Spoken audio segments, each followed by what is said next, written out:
Welcome to Kenton's videos. Enjoy the video. You're starting now. Open Photos and pick the image with a distinct subject. Make sure your iPhone runs iOS 16 Plus so background tools are available. Tap and hold the subject until it lifts from the background. That initial hold triggers the selection.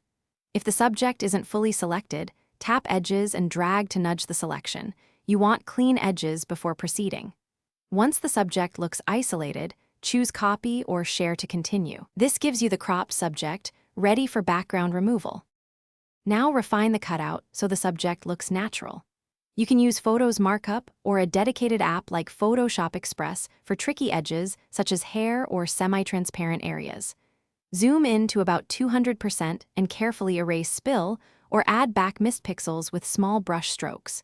Precise strokes prevent jagged outlines.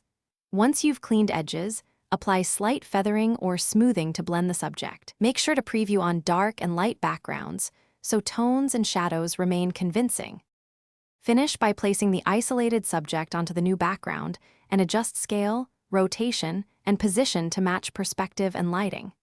Use PNG export to preserve transparency or merge and save as JPEG if you want a single image. Make color and shadow adjustments so the subject integrates. Slight warmth or a drop shadow helps. If you see halos or rough edges, undo, increase feathering, or redo the selection at higher zoom and refine with small brush strokes. That usually fixes. Thanks for watching. Consider subscribing if we helped you.